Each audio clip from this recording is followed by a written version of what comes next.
በስመ አብ ወወልድ ወመንፈስ ቅዱስ አሐዱ አምላክ አሜን። በስመ አብ ወወልድ ወመንፈስ ቅዱስ አሐዱ አምላክ አሜን። በስመ አብ ወወልድ ወመንፈስ ቅዱስ አሐዱ አምላክ አሜን።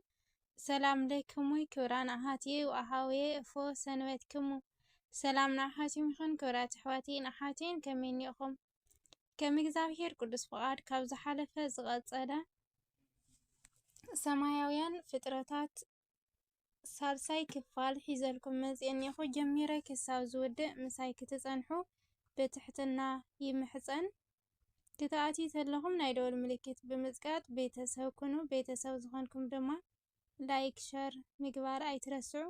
ሃናፂ ዝኾነ ርእይቶኹም ድማ ኣብ ኮመንቲ ይፅሓፍለይ። ስለትገብርለይ ኩሉ ምብረታዕ ድማ እግዚአብሔር ኣምላኽ የኽብረለይ። እሽምባር ናብቲ ትሕዝቶይ ከብለኩም።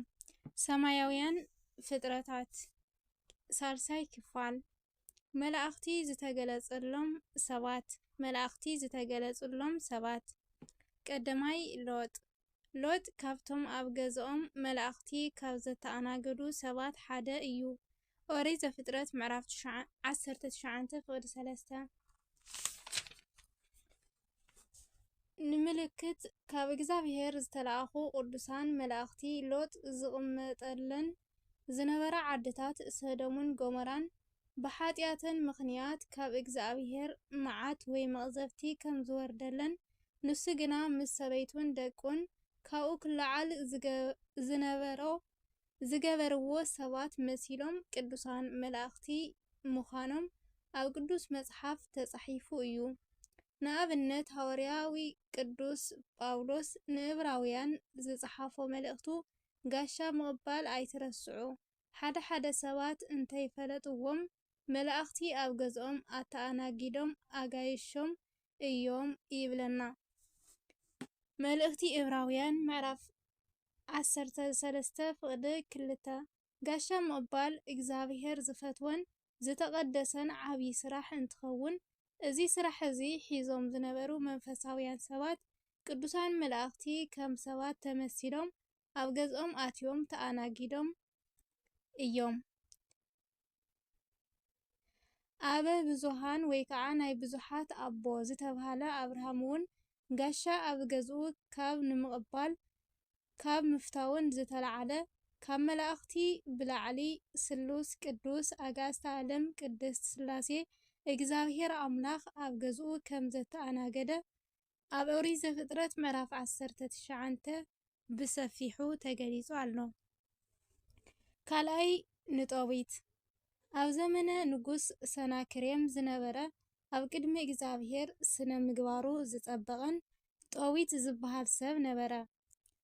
ኣብቱ ሽዑ እዋን ንጣዖት ዘየምለኾም ተባሂሎም ብዙሓት ሰባት በቲ ኣሽዑ ዝገዝእ ዝነበረ ከሓዲ ንጉስ ይቕተሉ ነይሮም። ተቐቲሎም ሬሶኦም ኣብ በረኻ ይድርበዩ ስለ ዝነበሩ ጦቢት ግና ኣብ ቅድሚ እግዚአብሔር ጽቡቕ ስነ ምግባር ስለ ዝነበሮ ሰብ ከይሪኦ ብለይቲ ተሓቢኡ ነቶም ብሰናክሬም ንጉስ ትእዛዝ ተቐቲሎም ናብ በረኻ ዝተደርበዩ ሰባት ብኽብሪ ይቐብሮም ነበረ። ብተወሳኺ እውን ጦቢት ብዙሕ ገንዘብ ዝነበሮ ሃፍታም ስለ ዝነበረ ካብ ዝነበሮ ሃፍቲ ንድኻታት ይምጽውት ነበረ። ተሓቢኡ ብለይቲ ዝቐብሮም ዝነበሩ ዋና ምኽንያት እቲ ቀታሊኦም ዝኾነ ሰናክሬም ንጉስ ዝሞቱ ሰባት ብኽብሪ ክቕበሩ ዘይደሊ ብምንባሩ እሞ ጦቢት ከዓ ሰናክሬም ከይሪኦ ወይ ካልኦት ሰባት ሪኦም ከይነግርሉ ይፈርሕ ብምንባሩ እዩ። ሓደ ለይቲ እቲ ዝተለመደ ቅዱስ ስርሑ ንምስራሕ ማለት እውን በቲ ከሓዲ ንጉስ ሰናክሬም እናተቐተሉ ኣብ በረኻ ንዝድርበዩ ሰባት ሬሶኦም ንምቕባር ናብ በረኻ ኸይዱ እናቐበሮም እናሃለወ ኣብ መወዳእታ ለይቲ ኣብ እግሪ ኦም ደቂሱ እንተሎ ኣዕዋፍ ናይ ዓይኑ ምሳሻሉ ኣዒንቱ ዓወረ።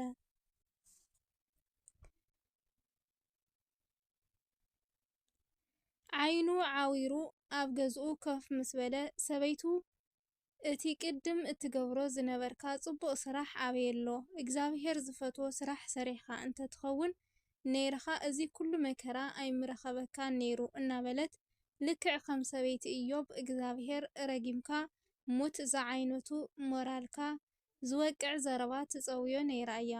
መጽሓፈ ኢዮብ ምዕራፍ 2:9-10 ጠዊት ካብ ሰበይቱ እዚ ምስ ሰምዐ ብኣንጸርጽሮት ክመውት ተመነየ። ሞት ይሐሸኒ ኢሉ እግዚአብሔር ነፍሰይ ውሰድ እናበለ ኣብዚሑ ይጽልይ ነበረ። ጠዊት ሓደ ጥራሕ ዝኾነ ጠውያ ዝበሃል ውላድ ስለ ዝነበሮ ድሕሪ ሞቱ እንታይ ክገብር ከም ዘለዎ ብኑዛዜ መልክዕ ብዙሕ ነገራት ነጊርዎ እዩ። ብተወሳኺ እውን ኣብ ልዕሊ ከምዝተገለጸ ጠዊት ሃፍታም ስለ ዝነበረ እሞ ቀደም ኣብ ክንዳ ገባኤል ዝበሃል ሰብ ብሓደራ ዘቐመጦ ገንዘብ ከም ዘለዎ እሞ ጠውያ ወዱ ኸይዱ ከምጸሉ ይኹን እምበር እቲ ዓዲ ርሑቕ ስለ ዝኾነ ምስ ጠውያ ወዱ ኸይዱ እቲ ኣብ እንዳ ገባኤል ዘሎ ገንዘብ ንምምጻእ ደመወዙ እንኸፍሎ ምሳኻ ዝኸይድ ሰራሕተኛ ሰብ ጸውዕ ኢልዎ ነበረ። ጠዊት ኣብ ከምዚ ዝበለ ሽግር እናሃለወ ካልኣይ እውን ኣብ ማደን ዝተብሃለ ዓዲ እውን ኣቦኣ ራጉኤል ዝተብሃለ ሳራ ትበሃል ጓል ኔራቶ ይብል። ራጉኤል ምስ ሰበይቱ ዝቕመጥ ዝነበረ እንትኸውን ንሱን ሰበይቱን ክልቲኦም ሓንቲ ጓሎም ሳራ እትበሃል ቆልዓ ጥራሕ ነይራቶም። እዛ ቆልዓ እዚኣ ኣስማድዮስ ዝተብሃለ ጸላእ ሰናያት ወይ እውን ጋኔን ሒዝዋ ነበረ። ንኣቦኣን ንናኣን ሓንቲ ወላዶም ስለ ዝነበረት ንሳቶም ክትወልደሎም ትምኒት ነይርዎም። ንብዙሓት ሰብኡት እውን ደቂ ተባዕትዮ እንተመርዐውዋ እቲ ምስኣ ዘሎ ጸላእ ሰናያት ንዝተመርዐወቶም ሰብኡት እናቐተለ ከም ዘሸገራ ይግለጽ። በዚ ምኽንያት ንሳራ ጓል ራጉኤል እቶም ኣብ ገዛ ዝነብሩ ናይ ኣቦኣ መገልገልቲ ኩሎም ናብኣ እናመጹ ናባኺ ዝመጹ ሰብኡት ኣባኺ ዘሎ ጋኔን እናቐተለ ሰብኡትኪ ወዲእዎም እናበሉ ሞራላ ዝጐድእ ቃላት ብምንጋር ይሕዝንዋ ነበሩ። ንሳ እውን እንተኾነ ከም ጠዊት ንኽትመውት ተመነየት። ጠዊትን ጓል ራጉኤል ሳራን ብሰባት ምግላል ዝበጽሖም ዝነበሩ መንከራ ወይ እውን ዘለዎም ጸገም ክፈትሐሎም ናብ እግዚአብሔር ምስ ለመኑ ናይ ክልቲኦም ጸሎት እግዚአብሔር ሰምዐ። ሰሚዑ ድማ ንክልቲኦም ዘለዎ ጸገም ከም ዝፈትሐሎም ካብዚ ንታሕቲ ንመልከት። ተልእኾ ቅዱስ ሩፋኤል መልአኽ። ጠዊትን ሳራ ጓል ራጉኤልን ዝነበሮም ጸገም ኣብ ልዕሊ ዝተገለጸ ኮይኑ ናይ ክልቲኦም ጸሎት ወይ ከዓ ልመና እግዚአብሔር ሰሚዑ ካብ ዝነበሮም ጭንቀት ንኸውጾም ማለት እውን ሓዘኖም ናብ ደስታ ንኽልምልሰሎም ካብ እግዚአብሔር ንምሕረት ናብ ዝድሕኑ ሰባት ዝወርዱ ካብቶም 7 ሊቃነ መላእኽቲ ሓደ ዝኾነ ቅዱስ ሩፋኤል ለኣኸሎም። መጽሓፈ ጠዊት ምዕራፍ 12:15 ቅዱስ ሩፋኤል ካብ እግዚአብሔር ተላኢኹ ናብኣቶም እንትመጽእ እንተሎ ከም ሰብ መልክዕ መንእሰይ መሲሉ ከም ዝመጾም ይግለጽ። ኣብ ሳልሳ ኣብ ላዕላይ ከም ዝተገለጸ ጠዊት ኣብ እንዳ ገባኤል ብሓደራ ዘቐመጦ ገንዘብ ስለ ዝነበሮ እቲ ገንዘብ ጠውያ ወዱ ንኸምጸሉ ክልእኾ እንከሎ ምሳኻ ዝኸይድ ደመወዙ እንኸፍሎ ሰብ ኣሊሽካ ኣምጽእ ከም ዝበሎሞ ጠውያ ምስኡ ዝኸይድ ሰብ ክእልሽ እንተሎ ኣብ መንገዲ መንእሰይ መሲሉ ቅዱስ ሩፋኤል ጸንሖ።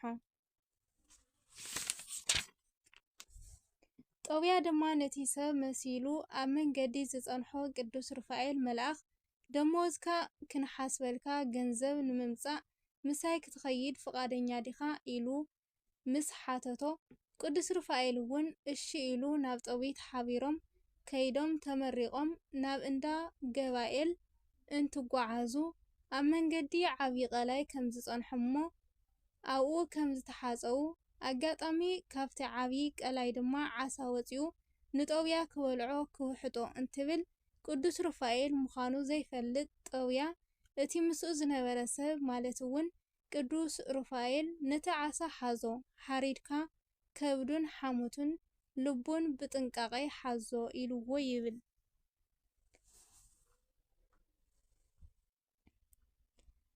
ከምቲ ዝበሎ ገይሩ ጉዕዞኦም ምስ ቀጸሉ ጦብያ ስለ ዘይተመርዐወ ቅዱስ ሩፋኤል ነቲ ጸላእ ሰናያት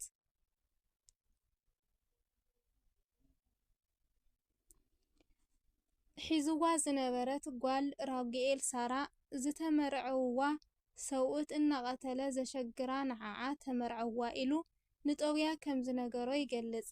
እዚ ዝብሎ ዘሎ ሰብ መሲሉ ምስኡ ዝኸይድ ዘሎ ግና ቅዱስ ሩፋኤል ሊቀ መላእኽቲ እዩ። ጦብያ ግና ቅዱስ ሩፋኤል መልአኽ ምዃኑ ኣይፈለጠን።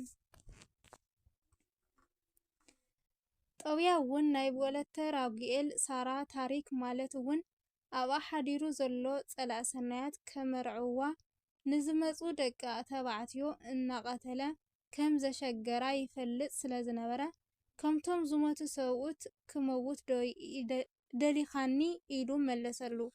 ቅዱስ ሩፋኤል ድማ ደሓን እቲ ሰብኡታ እናቐተለላ ዘሎ ኣስማዲዮስ ዝተባህለ ጸላእ ሰናያት ካብቲ ሓዞ ዝበልኩኻ ናይ ዓሳ ሓሞትን ልብን እንትተክኽ ሽዑ ድማ እቲ ምስኣ ዘሎ ጋኔን ሓዲግዋ ክኸይድ ይበሎ። ጦብያ ከምቲ ቅዱስ ሩፋኤል ዝበሎ ምስ ገበረ እቲ ጋኔን ሓዲግዋ ኸደ። እዚ